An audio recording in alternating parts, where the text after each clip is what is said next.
ada beda cara pandang tentang memuliakan. Menurut Islam, memuliakan perempuan itu adalah dengan menutupinya, menutup rambutnya, menutup wajahnya, menutup dirinya. Sedangkan Barat, makna memuliakan adalah membukanya, melepasnya dengan atas nama isu-isu wanita, isu-isu gender. Kenapa? Kenapa meledak gender ini? Karena selama 15 abad perempuan mengalami tindakan diskriminatif.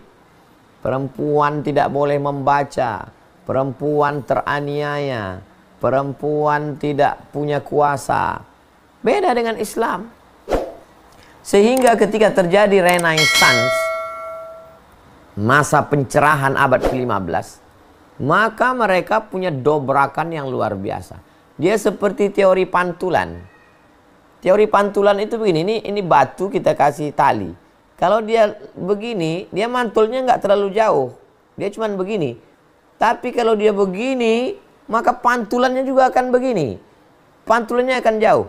Ketika perempuan di Eropa itu ditekan dengan tekanan yang luar biasa. Tidak boleh membaca, tidak boleh baca kitab suci, tidak boleh berada di rumah saat menstruasi, diperjualbelikan sebagai budak. Sangat tertekan. Maka perlawanannya juga sangat jauh. Maka sampai-sampai yang sangat ekstrim gender ini tidak mau menikah sama laki-laki. Karena dia anggap laki-laki ini menginjak perempuan selama 14 abad. Maka muncullah gambar perempuan dengan berotot, kami bisa tanpa laki-laki. Itulah gender yang paling ekstrim. Islam memuliakan perempuan itu dengan menutup. Mereka memuliakan perempuan itu dengan membuka, dengan membebaskannya. Lari dari ajaran agama. Kenapa mereka meninggalkan agama? Karena kejahatan tokoh-tokoh agama. Judul bukunya Dark History of Pope.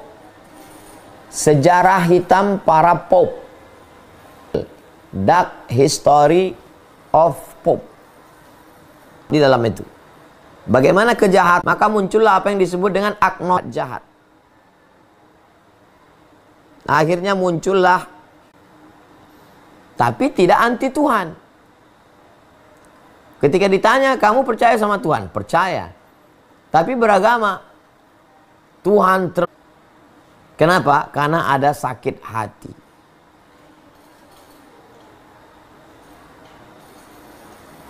Dark History of Popes.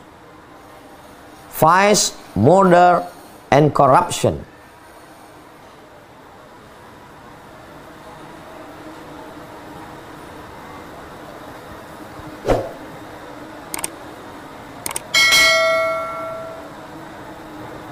Itu tidak terjadi dalam Islam. Dalam Islam ada amar ma'ruf nahi mungkar. Siapa saja, tidak ada manusia suci, tidak ada holy man dalam Islam. Orang mendengar ucapan saya ketika ucapan saya sesuai dengan Quran dan Sunnah. Kalau saya melanggar, maka umat yang langsung mengkritik, kamu salah hai Abdul Somad, karena kamu tidak sesuai dengan Quran dan Sunnah Rasulullah SAW. Kak Ida Rahayu, kami persilahkan ya. Silahkan open mic-nya, sampaikan pertanyaannya. Assalamualaikum Pak Ustadz. Waalaikumsalam warahmatullahi wabarakatuh. Mau tanya Pak Ustadz nih, senantiasa dirahmati Allah ya Pak Ustadz. Terima kasih kesempatannya. Saya lagi ada sedikit masalah rumah tangga Pak Ustadz. Jadi entah kenapa kan fitrahnya perempuan itu menenang. Itu rasanya susah Pak Ustadz. Bawanya tuh sama suami maunya emosi gitu. Udah coba zikir udah, sholawat udah, tapi entah kenapa kok bawahnya pengennya marah-marah mulu gitu. Sampai dan nauzubillah min zalik, akhirnya tuh suami ada yang lain Pak Ustadz gitu. Jadi ya Allah pengen menyerah aja gitu loh Pak Ustadz. Gimana ya Pak Ustadz? Kenapa gitu? Ada apa dengan saya Pak Ustadz gitu? Kadang kalau udah habis marah, kenapa ya saya kok marah sama suami padahal itu dosa kan gitu. Minta maaf gitu. Coba berbuat baik tapi tiba-tiba rasa kesel emosi itu lagi muncul lagi gitu loh Pak Ustadz. Makasih Pak Ustadz. Assalamualaikum. Waalaikumsalam warahmatullahi wabarakatuh. Waalaikumsalam warahmatullahi Imam wabarakatuh. Imam Al-Ghazali orang yang berzikir seperti melempar anjing. Astaghfirullahaladzim, subhanallah, walhamdulillah, wa la ilaha illallah, wallahu akbar, la ilaha illallah. Itu seperti melempar anjing. Tangan kanannya melempar anjing, tapi tangan kirinya memegang daging busuk. Tangan kiri megang daging busuk. Tangan kanan melempar anjing. Anjing tidak mau lari. Kenapa anjing tidak mau lari? Karena anjing tidak. Dia lebih fokus pada melihat ada daging busuk. Jadi dianalisa dulu. Apa daging busuknya ini? Analisa dulu daging busuknya apa. Setelah daging busuknya dibuang, cuci tangan bersih, nggak ada lagi bau-bau, baru lempar dia. Anjingnya pergi.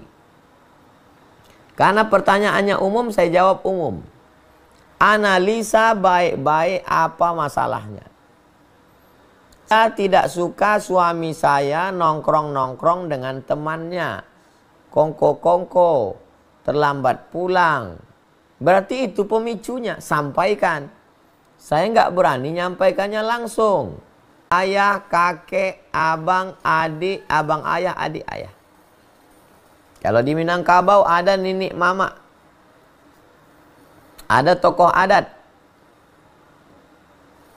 Maka jangan sampai dengan bedak yang tebal, padahal di baliknya ada penyakit kulit. Selesaikan dulu penyakitnya. Selesai itu hanya sebagai dempul penutupnya saja. Analis saya, suami gimana nggak sukanya? Ngomongnya kasar. Saya orangnya sensitif, Pak Ustadz. Berarti inti masalahnya di ngomong kasarnya itu. Itu yang selalu memicu. Ditahan sekali, 1 titik. Tahan 2 kali, 2 titik. Menggumpal dia, mengkristal. Kalau dia sudah mengkristal, dia menunggu pemicunya. Pemicu sedikit dia akan meledak. Solusi bagaimana? Analisa apa penyebabnya. Setelah ditemukan penyebabnya, selesaikan.